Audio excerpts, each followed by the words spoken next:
సామాన్యులకు friendly budget అనుకుంటున్నామని అంటున్నారు Telangana CI vice chairman RC Reddy. Medical విద్యలో సీట్లు పెంచడం మంచి నిర్ణయమన్నారు.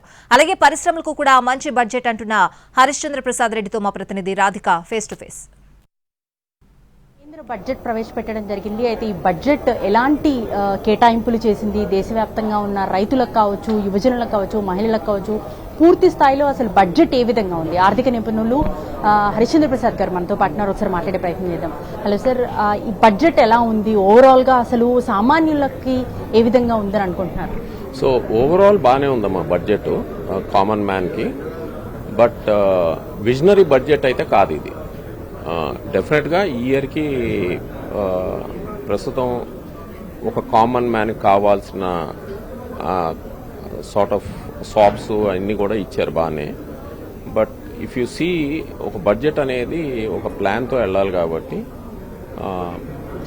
మాస్టర్ ప్లాన్ ఇదివరకు ప్రైమ్ మినిస్టర్ గారు చెప్పినట్టు ఇంటర్నేషనల్గా వారు సైన్ చేసినట్టు కొన్ని అగ్రిమెంట్స్ అయ్యి వాటికి అనుగుణంగా లేదు బడ్జెట్. సో ఇండస్ట్రియల్ పరంగా యావరేజ్, కామన్ మ్యాన్ కి బాగుంది budget. And there is a deficit of more than 1 lakh crores common people కి ఇచ్చిన డెఫిసిట్ చూస్తే. ఆంధ్ర తెలంగాణకు చూస్తే ఓపెన్ గా ఏం చెప్పలేదు, కానీ ఎనెక్షర్స్ లో ఏమైనా ఉందేమో చూడాలి. ఫర్ ఎగ్జాంపుల్ ఇన్ఫ్రాస్ట్రక్చర్ కి 1,00,000 పైచిలకు కోట్లు ఇస్తాము, అలొకేట్ చేస్తాం స్టేట్స్ కి అని అన్నారు కదా. సో దాంట్లో ఆంధ్రాకి ఎంత, తెలంగాణకి ఎంత అలొకేట్ చేస్తారు, వీళ్ళు కంపీట్ చేయాలా దానికోసం అనేది తెలియదు. అది ఎనెక్షర్స్ లో ఉంటుంది క్లారిటీ. అసలు ఎట్లాంటి కేటాయింపులు ఎనర్జీకి చేశారనుకుంటున్నారు? ఓవరాల్ గా మనకి ఉన్న పరిస్థితులకు తగ్గట్టుగా కేటాయింపులు జరిగాయని అనుకుంటున్నారా? హైడ్రోజన్ కి,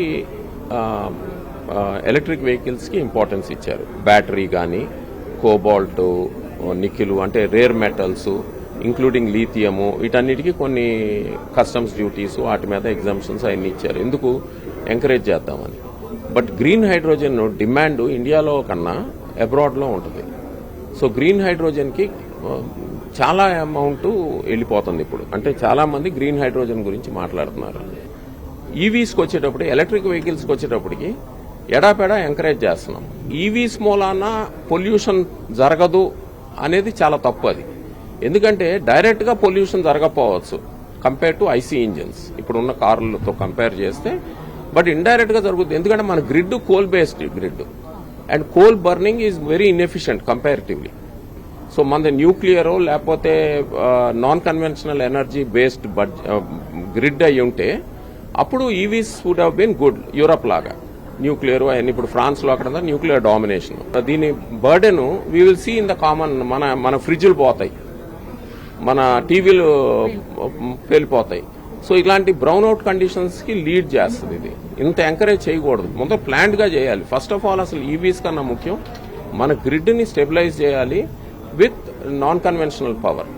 లేటెస్ట్ టెక్నాలజీస్ మీద, ఏఐ మీద కానీ, లేకపోతే క్లైమేట్ టెక్ మీద కానీ, వీటి మీద ఎక్కువ ఫోకస్ చేయాలి. కోవిడ్ లాంటివి చాలా ఆఫెన్ రావచ్చు. 100 years కి ఒకసారి కోవిడ్ లాంటి పాండమిక్ వచ్చేది, ఎవ్రీ 10 years కి రావచ్చు. దానికోసం హెల్త్ కేర్. సో దాని తర్వాత మన పోర్ట్స్ టెంపరేచర్స్ పెరిగితే, పోర్ట్లో వాటర్ లెవెల్స్ పెరిగి పోర్ట్ యూసేజ్ తగ్గిపోతుంది. అంటే ఇప్పుడు 300 days కి యూసేజ్ ఉంటే it will come down to 250 days. So they will become unviable. Ports unviable అయితే మన ఎకానమీస్ అన్వైబుల్ అవుతాయి. సో క్లైమేట్ రెసిలియన్స్ అనేది ఒక మినిస్ట్రీయే పెట్టాలని నా ఉద్దేశం. అంటే క్లైమేట్ ని ప్రొటెక్ట్ చేసుకోవడంలో కూడా ఎకానమీ ఉంది. మనం ఆ డేరింగ్ స్టెప్ తీసుకోవాలి. బడ్జెట్స్ లోనే తీసుకోగలుగుతాం ఆ డేరింగ్ స్టెప్స్. బడ్జెట్ ద్వారా పాలసీస్ వస్తాయి, పాలసీస్ ద్వారా తీసుకోగలుగుతాం. అది ల్యాకింగ్ ఉంది ఈ బడ్జెట్ లో. కెమెరా పర్సన్ ప్రభాకర్ తో రాధిక, హైదరాబాద్.